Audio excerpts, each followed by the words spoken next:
Everybody wants to automate trust. That's not how trust works. And I know, this is a very rude thing to say in 2026 because right now everybody wants everything automated, right? AI writes the email, the post, cuts the clip, sends the follow-up, organizes your thoughts, and AI probably knows your dog's love language. Mine is food. Any food that's anywhere, he will sniff it out. Actually, that may be mine too, but listen, I use AI. I like AI. AI, as you know, is pretty powerful, but AI cannot make people trust a version of you that they've never experienced. And that's how this works. And I talked about this on the Motivated Sellers podcast, and we got into the story of my first real estate deal. And yes, technically it was a real estate conversation, but this is not just a real estate lesson. This is a brand lesson. This is a business lesson. This is a please stop building a machine around fog lesson. Because before I ever did my first flip, I did something wildly inefficient.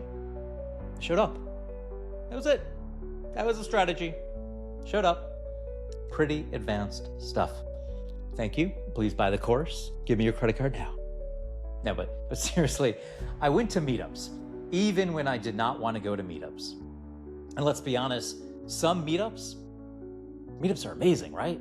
And some meetups feel like a hostage situation with folding chairs and coffee that tastes like printer ink. But I went. And I joined Facebook groups, and I asked questions, and I answered questions when I could. I paid attention. I learned the language. I became interested before I ever tried to become interesting. That matters, right? Because at this point, I had not done a deal. Not one. 0. Lovely number, right? 0. Well, not when you're trying to become a real estate investor, but still, I was not walking into a room saying, hey, I'm Brad, king of real estate. Please bring me your distressed assets. No. I was learning. And I was listening. I was trying to understand the room. I was trying to understand the people. I was trying to understand the words they used. I was trying to understand what they cared about. And slowly, people started to know my name. Now, not because I was the best investor. I definitely was not. Not because I had some giant portfolio. I did not. Not because I walked in wearing a cape made of comp reports and private money, which, by the way, would be a terrible cape. Useful, maybe, but terrible. People knew me because I was around. I was present. I was curious. I was helpful where I could be helpful. I was building reputation before I asked for transaction. And that's the order. Reputation first, transaction later. Most people want it backwards, right? And I get it. You want the lead, you want the sale, you want the book call, you want the referral, you want the deal, you want the money. You want the person to click the thing, buy the thing, schedule the thing, do the thing. And listen, we all need business. I like money. Huge fan. Go money. Big fan of money. Money has never personally offended me. But people can feel when you're only there to extract. And you know what I'm talking about, because you can feel it. You can have the nicest funnel in the world. You can have the landing page that looks like it drinks green juice and owns a standing desk. But if people don't trust you, the software doesn't matter. So when I finally found my first deal, where'd it come from? Facebook group. Yeah, very glamorous. Hollywood executive turned guy refreshing a Facebook group like it owed him money. So somebody posted a property. The pictures were terrible. The square footage was wrong. The marketing was bad. The thing looked mispriced. And because I'd been paying attention, because I had been learning, because I'd been in the groups, because I'd been doing the reps, I looked at it and I went, wait, what's wrong here? Why is this priced like this? What am I missing? The question matters. What am I missing? Because most people scroll right past opportunity because it doesn't look like opportunity yet. It looks messy, it looks mispriced, it looks confusing. It looks like work. Work is rude. I kept digging and eventually we figured it out. There was more square footage than what was being marketed. lot more, like 700-ish square feet more, which in real estate, that's not a rounding error. That's not, oops, we forgot a closet. That's, excuse me, there's a whole chunk of house hiding over here. That became my first flip. But the deal did not start the day I saw the post. That's the part you miss. The deal started months before. It started when I went to the meetup. It started when I joined the group. It started when I commented. It started when I asked the question. It started when I showed up before I needed something. And that's where trust starts, not at the transaction, before the transaction. A lot of people want the harvest without planning anything. Been there. I get it. But that's not how reputation works, right? Right now, everybody is obsessed with efficiency. And listen, efficiency is great. I want systems. I need systems. There are days my business looks like a raccoon, got into a Google Drive folder and started making executive decisions. So I'm not anti-system and I'm not anti-automation. I'm not anti-AI, but systems don't create trust. Systems move trust. Systems distribute trust. Systems help you scale trust once trust exists, but they do not create it from nothing.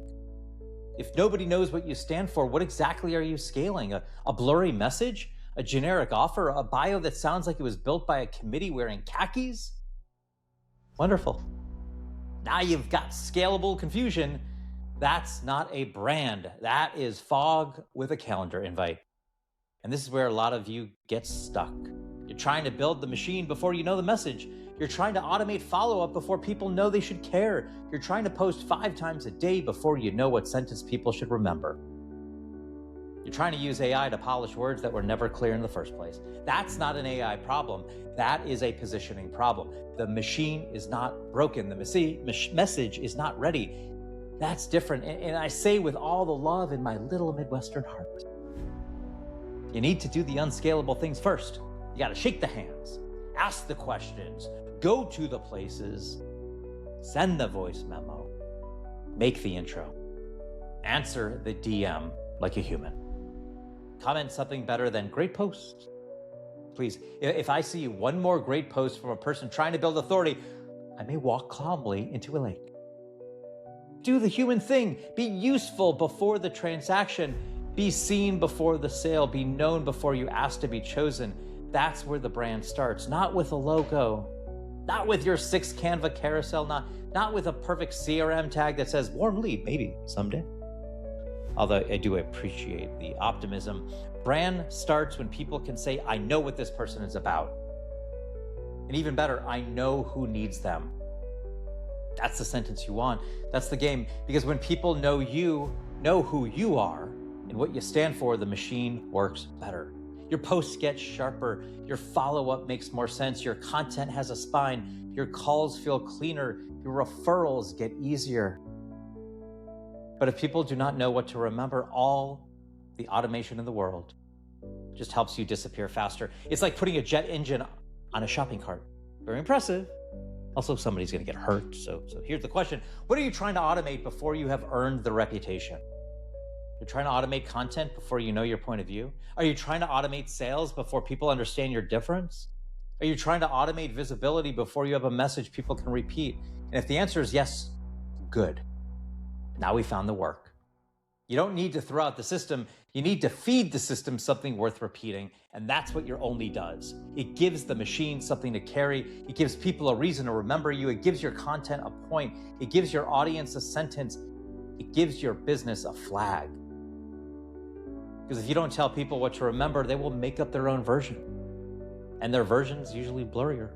He does business stuff. She helps with content. He's in real estate. She does AI things. No. Nope. That is not enough. That, my friends, is fog. You need words people can actually use. And that's why I built findyouronly.app. It's findyouronly.app. It's free. 8 questions, under 8 minutes. It helps pull the clues out of your head so you can start finding the thing people should know you for. And if you want to help turning those clues into actual words you can use, that's where the one-on-one only statement audit comes in. Not a pep talk, It's not a motivational bubble bath, and still not totally sure what that motivational bubble bath is. It's not that. It's a working session. We find the sentence. We gotta find the thread with all your things. We find the stories. We find what to say, and maybe just as important, we find what to stop saying. Because some of your words are putting people to sleep in broad daylight. You know it, but it's not your fault. It's not your fault. Okay, it's a little your fault, but we can fix it. And I talked about the full story on the Motivated Sellers podcast. I'll put the link in the comments below. But before you automate, one more thing, ask yourself, am I scaling trust or am I scaling fog? Don't be the best. Be the only. Be the $2 bill.